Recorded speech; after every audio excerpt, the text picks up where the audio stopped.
दोस्तों, अगर आप एक मुसलमान हैं और आप इस वीडियो को देख रहे हैं, ये वीडियो आपके लिए बहुत अहम होने वाली है। इस वीडियो में आपको बताएंगे कि नागरिकता कैसे साबित कर। यकीन जानिए, नागरिकता साबित करना इतना आसान है, इतना आसान है। अगर आपने मेरी ये वीडियो देखी तो वीडियो को देखने के बाद आप ये कहेंगे कि भाई ये कागज तो मेरे घर में मौजूद है, ये कागज तो मेरे गांव में मौजूद है। इतना आसान तरीका मैं आपको बता दूंगा कि 15 मिनट की इस वीडियो में आपके सारे मसाइल का हल हो जाएगा। सारी अफवाहें जो आपके दिमागों में भरी जा रही हैं वो खत्म हो जाएंगी। अस्सलामुअलैकुम नाजरीन, आज का हमारा मसला है सीए और एनआरसी। हाल ही में हिंदुस्तान के गृह मंत्री अमित शाह जी ने ऐलान किया है कि वो पूरे भारत में मई में या मई से पहले यानी 2024 के लोकसभा के इलेक्शन से पहले पहले पूरे भारत में सीए को लागू कर देंगे। इस ऐलान के आते ही मीडिया में ही नहीं बल्कि जमीनी स्तर पर भी अगर देखें तो एक हंगामा सा बरपा हो गया है। मुख्तलिफ लोग मुख्तलिफ किस्म की बातें कर रहे हैं। कोई कह रहा है कि हमारी नागरिकता हमसे छीन ली जाएगी, कोई कह रहा है कि भाई सीए जो है वो नागरिकता देने का नहीं बल्कि लेने का कानून है। मुख्तलिफ किस्म की बातें लोग बयान कर रहे हैं। सबसे पहले मैं आपको ये क्लियर कर दूं कि सीएए और एनआरसी दोनों अलग अलग चीज़ है। सीएए जो है वो नागरिकता देने का कानून है, लेने का कानून नहीं है। गवर्नमेंट ऑफ इंडिया सीएए के जरिए से लोगों को नागरिकता देगी, मुसलमानों के अलावा। ठीक है। एनआरसी अलग चीज है। एनआरसी में आपको यह साबित करना होता है कि आप भारत के नागरिक हैं। इसका कोई प्रमाण, कोई दस्तावेज, कोई भी ऐसा प्रूफ जो इस बात की दलालत करे कि हाँ तुम भारतीय हो, तुम सिटीजन ऑफ इंडिया हो, इस बात को साबित करने वाला कोई भी प्रमाण आपको गवर्नमेंट को देना है और आप भारतीय हैं, कोई दिक्कत नहीं। तो इसी दस्तावेज के मुतालिक कि वो कौन सा कागज है, वो कौन सा ऐसा प्रमाण पत्र है जो इस बात की दलालत करे, जो ये गवर्नमेंट ऑफ इंडिया से कहे कि ये जो शख्स है ये भारतीय है, ये हिंदुस्तान का नागरिक है, इसके बाप दादाओं ने हिंदुस्तान को आज़ाद कराने में अपना योगदान दिया है, ये कोई घुसपैठिया नहीं है, ये कोई इलीगल माइग्रेंट नहीं है, गैर कानूनी तरीके से हिंदुस्तान में ये नहीं रह रहा है, बल्कि ये भी एक हिंदुस्तान का नागरिक है। तो वो कौन सा दस्तावेज है, उसी दस्तावेज को आज हम आपको बताएंगे।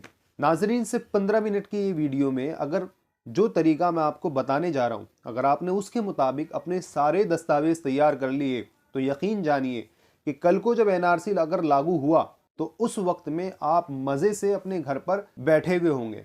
और अगर आपने ये तरीका फॉलो नहीं किया या मेरी बात नहीं मानी तो याद रखना, अफसोस के आंसुओं के अलावा आपका कोई साथी होगा नहीं। दूसरी बात मैं आपको ये बता दूं कि देखिए, एनआरसी लागू हो या ना हो ये कल की बात है। सीए लागू होता है, गवर्नमेंट किसी को नागरिकता देती है या नहीं, उस बात को छोड़ो। सिर्फ एनआरसी और सीए के डर से अगर आप अपने दस्तावेज तैयार करना चाहते हैं तो मत कीजिए। नाजरीन, आप हिंदुस्तान के नागरिक हैं, इसका प्रमाण हर वक्त आपके पास होना चाहिए। आम जिंदगी में ये निहायत ही ज़रूरी है।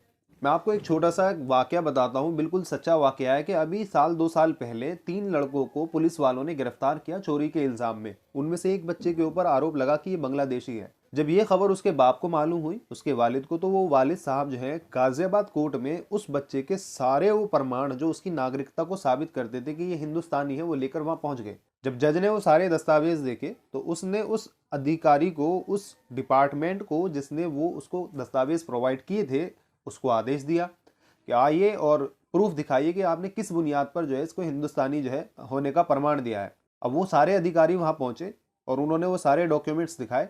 यकीन जानिए, उस बच्चे पर जो बांग्लादेशी का आरोप लगा था, कोर्ट द्वारा उसको खारिज कर दिया गया। एक तहरीक चली थी 2019 में जब सीए के खिलाफ प्रदर्शन हो रहे थे कि हम कागज नहीं दिखाएंगे। बहुत अच्छी तहरीक थी, लेकिन कागज होंगे तभी तो नहीं दिखाओगे। जब कागज होंगे ही नहीं तो फिर क्या नहीं दिखाओगे। तो मेरे कहने का मतलब यही है, आप एक हिंदुस्तानी हैं, इसका प्रमाण हर वक्त आपकी जेब में होना चाहिए।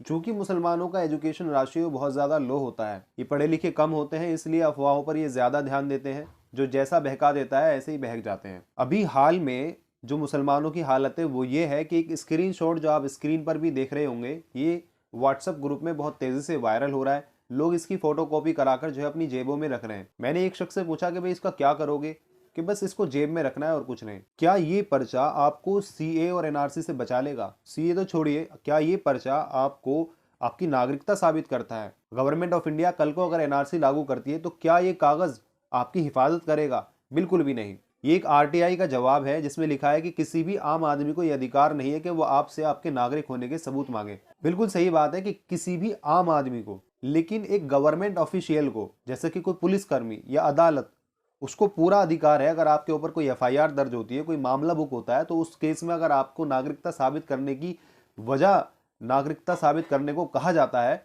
तो उस केस में आपको नागरिकता साबित करनी पड़ेगी। फिर आपको वो दस्तावेज देने होंगे। तो वो दस्तावेज हैं क्या, उसी के मुतालिक ये वीडियो हमने बनाई है। मेरी आपसे गुजारिश है कि वीडियो को ध्यान से देखें, स्किप बिल्कुल भी ना करें और आखिर तक इस वीडियो से बने रहें। और इस वीडियो को ज़्यादा से ज़्यादा शेयर करें, हर मुसलमान तक इस वीडियो को पहुंचा दें, ताकि जिसके पास भी अभी तक डॉक्यूमेंट रेडी नहीं है, एनआरसी लागू होने से पहले पहले वो अपने डॉक्यूमेंट्स तैयार कर ले। 2019 में जब ये कानून लाया गया था, उस वक्त से लेकर अब तक लाखों मुसलमानों ने, खासतौर से साउथ के एरिया में, उन्होंने अपने तमाम डॉक्यूमेंट्स तैयार कर लिए जो उनके नागरिक होने का सबूत है। तो नाजरीन, आपको बता दें कि हमारा जो संविधान है यानी कॉन्स्टिट्यूशन ऑफ इंडिया, उसमें आर्टिकल 5 to 11 ये सिटीजनशिप से डील करता है। उसमें बताया गया है कि हिंदुस्तान का नागरिक कौन कौन होगा। लेकिन चूंकि ये कानून काफ़ी नहीं था, ये आर्टिकल्स काफ़ी नहीं थे, इसलिए हिंदुस्तान की गवर्नमेंट ने 1955 में इंडियन सिटीजनशिप एक्ट को पास किया। उसके बाद 1986, 92 और 2003, 2005, फिर 2015 और 2019 ये सबसे लेटेस्ट है, जिसको सीए कहा जाता है, उसमें रद्दोबदल अमेंडमेंट की गई। इस कानून में हिंदुस्तान के नागरिक होने के मुख्तलिफ प्रावधान बयान किए गए हैं, जैसे कि citizenship by birth, bye decent और बाय रजिस्ट्रेशन। हमारी बहस का मुद्दा ये तीनों ही है, इसलिए हम सिर्फ इन तीन पर बात करेंगे। इसके अलावा और भी मुख्तलिफ प्रावधान हैं। चूँकि हमारे माशरे में सभी उम्र के लोग रहते हैं, किसी की उम्र 100 साल, कोई 90 साल, कोई 50 साल, कोई 70 साल, तो अलग अलग उम्र के लोगों के लिए उनके नागरिक का प्रमाण कि वो हिंदुस्तान के नागरिक हैं, उनके लिए अलग अलग नियम है। तो हम स्टेप बाय स्टेप आपको बताने वाले हैं, ध्यान से सुनिएगा। तो वो लोग जो 26 जनवरी 1950 को पैदा हुए या उससे पहले, लेकिन 26 जनवरी 1950 को रात को 12 बजे के बाद वो हिंदुस्तान में थे, हिंदुस्तान की सरजमीन पर थे, उनको सिर्फ इस बात का कोई भी प्रूफ देना है, काफ़ी होगा। जैसा कि अगर वो आर्मी में थे, अगर वो किसी सरकारी नौकरी पर थे, या कोई वोटर आईडी कार्ड या कोई भी ऐसा दस्तावेज, एफआईआर उनके ऊपर दर्ज हुई, या हॉस्पिटल का कोई कागज़ जो इस बात की दलालत करे कि हाँ ये शख्स 26 जनवरी 1950 को रात को 12 बजे के बाद हिंदुस्तान में था, वो उसकी नागरिकता साबित करने के लिए काफ़ी होगा। दूसरा वो शख्स है जो 26 जनवरी 1950 से लेकर 1 जुलाई 1987 के बीच में पैदा हुआ। ये डेट्स आप ध्यान से सुनना। दूसरा वो शख्स है जो 26 जनवरी 1950 से लेकर 1 जुलाई 1987 के बीच में पैदा हुआ। उसको सिर्फ इस बात का प्रूफ देना है कि उसकी पैदाइश 26 जनवरी 1950 से लेकर 1 जुलाई 1987 के दरमियान में पैदा हुई है, काफ़ी होगा। प्रूफ क्या देना है, सॉलिड प्रूफ क्या है, वो मैं आपको आगे बताऊंगा। तीसरा वो शख्स है जो 1 जुलाई 1987 के बाद पैदा हुआ लेकिन 3 दिसंबर 2004 से पहले पहले, अगर वो अपना कोई भी ऐसा सबूत देता है कि वो भारत में पैदा हुआ है, वो काफ़ी नहीं होगा, बल्कि उसको अपनी फाइल के साथ अपने माँ बाप की भी फाइल लगानी होगी कि देखिए मेरी पैदाइश के वक्त मेरे दोनों माँ बाप या उनमें से एक, ध्यान से सुनना, मेरे दोनों माँ बाप या उनमें से एक भारत के नागरिक थे, और दूसरा वो बाप या माँ जो भी है वो इलीगल माइग्रेंट नहीं था, वो घुसपैठिया नहीं था, इस बात का सबूत उसको देना है, काफ़ी होगा। चौथा वो बच्चा है जो 2004 के बाद पैदा हुआ, यानी 3 दिसंबर 2004 के बाद से लेकर अब तक, अगर वो अपना कोई भी प्रूफ ऐसा देता है कि जो ये दलालत करिए भारत का नागरिक है, वो काफ़ी नहीं होगा, बल्कि उसको अपने साथ अपने माँ बाप की भी फाइल लगानी होगी कि मैं भी भारत का नागरिक हूँ, और ये देखिए मेरे जो दोनों वालिदैन हैं वो भी भारतीय हैं, तब जाकर उनकी नागरिकता साबित होगी। इसको कहते हैं सिटीजनशिप बाय बर्थ। एक होता है सिटीजनशिप बाय डिसेंट। 26 जनवरी 1950 के बाद में अगर कोई शख्स पैदा हुआ, हिंदुस्तान में रहा, यहाँ उसकी शादी हुई, उसके बाद से वो विदेश में काम करने चला गया, जैसे कि आजकल लोग जाते हैं सऊदी, अमेरिका, कहीं भी वो चला गया। अब वहाँ विदेश में उसका अगर बच्चा पैदा होता है 10 दिसंबर 1992 से पहले पहले, तो वो ऑटोमेटिकली क्या है, भारत का नागरिक बन जाएगा। इसी तरीके से अगर कोई बच्चा 10 दिसंबर 1992 को या उसके बाद पैदा हुआ 3 दिसंबर 2004 से पहले पहले, और उसके माँ बाप में से कोई एक भारत का नागरिक है, तो वो बच्चा भी ऑटोमेटिकली भारतीय बन जाएगा। इसमें एक बात का ये ख्याल रखा जाए कि जो उसका वालिद है, उसका जो फादर है, वो बाय डिसेंट भारत का नागरिक नहीं होना चाहिए।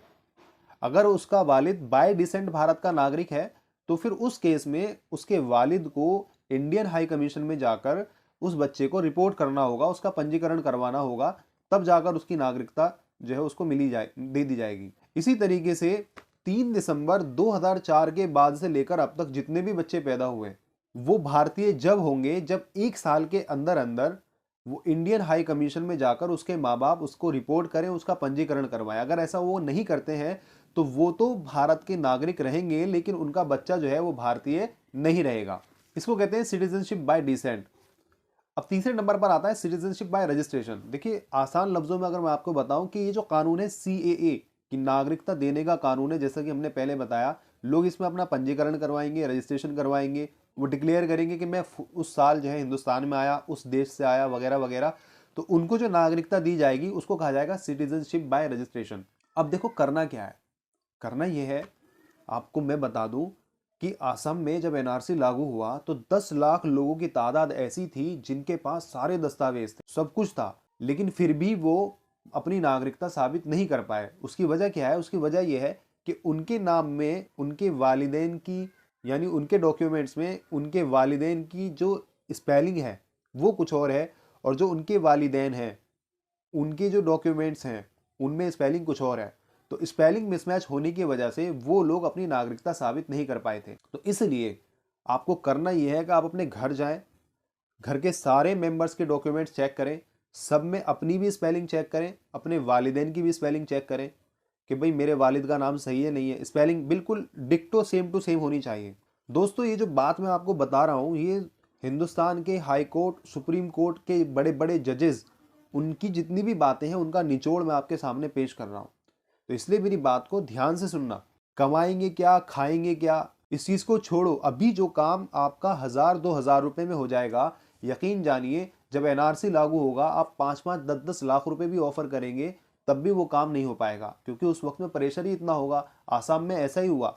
और किसी घमंड में मत रहना कि भाई मैं हिंदुस्तान में बरसों से रह रहा हूं, मैं तो पुश्तैनी खानदान, मेरी गांव में ज़मीनें हैं, वगैरह वगैरह। यकीन जानिए आपने ये वाक़या सुना भी होगा कि असम में एक शख्स जिसने सारी ज़िंदगी मिलिट्री में काम किया, आर्मी में काम किया, आर्मी से रिटायर हुआ, लेकिन वो शख्स भी अपनी नागरिकता साबित नहीं कर पाया। तो किसी गुरूर में मत रहना कि भाई मैं तो हिंदुस्तान का नागरिक हूँ, मुझे यहाँ से कौन निकालेगा, और वो पर्चा सा जेब में रखो बस, वो काफ़ी नहीं होगा। इसलिए अपने डॉक्यूमेंट्स, जो तरीका मैंने आपको बताया उसके मुताबिक अपने डॉक्यूमेंट्स तैयार करें। सबसे मजबूत और सबसे ऑथेंटिक डॉक्यूमेंट वो क्या है जो आपकी भारत की नागरिकता होने को साबित करता है? तो दोस्तों सबसे मजबूत और सबसे ऑथेंटिक डॉक्यूमेंट है आपका बर्थ सर्टिफिकेट, जन्म पत्री। यकीनन इसके अलावा भी बहुत से प्रूफ हैं जो आपके नागरिक होने को साबित कर सकते हैं, लेकिन जन्म पत्री से मजबूत कोई भी प्रूफ नहीं है, क्योंकि हमें अपनी सिटीजनशिप बाय बर्थ साबित करनी है, ना कि बाय रजिस्ट्रेशन। तो इसीलिए मेरी आपसे गुजारिश है कि अगर आपका बर्थ सर्टिफिकेट नहीं बना हुआ है तो आप अपना बर्थ सर्टिफिकेट बनवाने की पहले कोशिश करें। कोई मुश्किल नहीं है। आपकी उम्र 90 साल है, 100 साल है, 80 साल है, कितनी भी साल हो, आज के ज़माने में हर उम्र के आदमी का बर्थ सर्टिफिकेट बहुत आसानी से बन जाता है। आपको करना कुछ नहीं है, आप अपने इलाके की कचहरी में जाएं, वहाँ किसी वकील को पकड़ें, उससे बताएं कि भाई मुझे अपनी जन्मपत्री बनवानी है। वो आपसे डिटेल लेगा, कोर्ट में अपील करेगा, कोर्ट से आदेश होंगे, वेरिफिकेशन होगी, और उसके चंद महीने बाद यानी 1.5-2 महीने में तकरीबन आपकी जन्मपत्री आपके हाथ में होगी। आपकी उम्र चाहे 1960 में पैदाइश हो, 1970 की पैदाइश हो, उस जमाने में जन्मपत्री बनती थी नहीं बनती थी, उससे कोई मतलब नहीं है। आप आज जिंदा हो, आज आपके पास मौका है, आज जो है अपनी जन्मपत्री तैयार करवा सकते हैं। जन्मपत्री वगैरह अपनी तैयार करवाने के बाद अपने घर के सारे मेंबर्स की डिटेल्स को फिर मैच करें। सबके नामों में तुम्हारे नाम की स्पेलिंग सही होनी चाहिए, तुम्हारे वालिदैन की स्पेलिंग जो है बिल्कुल सेम टू सेम होना चाहिए। हमारे मुसलमानों में सबसे ज्यादा कमी यही पाई जाती है कि अगर घर में 5 मेंबर हैं तो पांचों के पांचों मेंबरों में उनके वालिदैन की जो डिटेल्स होंगी वो अलग अलग होंगी। किसी में ए गलत होगा, किसी में ई गलत होगा, किसी में आई गलत होगा। तो इसीलिए मेरी आपसे गुजारिश है कि जो काम अभी 200-400-500 में हो रहा है, यकीन जानिए जब असम में NRC लागू हुआ लोगों ने 10-10 लाख रुपए ऑफर किए, लेकिन उनका वो काम नहीं हो पाया। इसलिए मैं कह रहा हूं अपनी स्पेलिंग मिसमैच अगर है तो उसको सही कराएं। तीसरा मसला यह है कि लोगों को आपस में जागरूक करें कि भाई अफवाहों पे ध्यान ना दें, बल्कि अपने आप को कानूनी एतबार से मजबूत करने की कोशिश करें। मस्जिदों में ऐलान किया जाए, लोगों को जागरूक किया जाए। वो लोग ख़ास तौर से जो तलाकशुदा औरतें होती हैं या बेवा हैं या इसी तरीके से मियाँ बीवी नाराज़ हो गए, अलहदा हो गए, अब उनके चक्कर में उनके बच्चे पिसेंगे। तो ऐसे केस में उनका मैरिज रजिस्ट्रेशन करवाया जाए और उसके मुताबिक जो स्पेलिंग वगैरह हो वो तमाम बच्चों की जो डिटेल्स हैं उन सबको उसके उनके साथ में मैच कर दिया जाए। दोस्तों बिल्कुल भी घबराने वाली बात नहीं है। ऐसा तरीका मैंने आपको बता दिया है, इतना आसान तरीका मैंने आपको बता दिया है कि यकीन जानिए इससे आसान आपको कोई तरीका कोई नहीं बताने वाला। घबराने वाली बात बिल्कुल भी नहीं है। अल्लाह ने हमारी मदद हर हाल में की है, शुरू से करता आया है। आज थोड़े से हालात हैं, वो आज भी करेगा। अल्लाह की रहमत से मायूस नहीं होना है।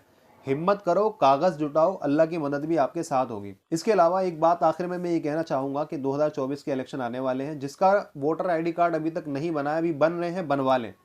और अगर बना हुआ है तो आपका अगर वोटर लिस्ट में नाम नहीं है उसको चेक कराएं। अगर नहीं है तो फिर एक वकील को पकड़े, 1500 रुपये वो लेगा, वो एक आरटीआई लगाएगा कि भाई मेरा नाम लिस्ट में से क्यों काटा गया, और वोटर लिस्ट में अपना नाम जुड़वाएं। 2024 में इलेक्शन आ रहे हैं, हर मुसलमान को चाहिए कि वो वोट दे, वोट जरूर दे। ये उसका अधिकार है, संविधान उसको ये अधिकार देता है। ध्यान से सुनिए, दूसरी कौम के लोग वोट डालते हैं अपना कैंडिडेट जिताने के लिए, आपको वोट डालना है अपना वजूद बचाने के। वोट डालें, जरूर डालें, एक सही आदमी का इंतखाब करें ताकि विधानसभा और लोकसभा में वो आपके बारे में भी फिक्र कर सके। कोई भी कानून बनाने से पहले वो आपकी तरफ भी देखे। ऐसे आदमी का इंतखाब करें, किसी के बहकावे में नहीं आना है। मुत्तहिद होकर, एकजुट होकर किसी एक मजबूत से कैंडिडेट को जिताना है। अल्लाह ताला अमल की तौफीक अता फरमाए। वमा अलैना इल्लल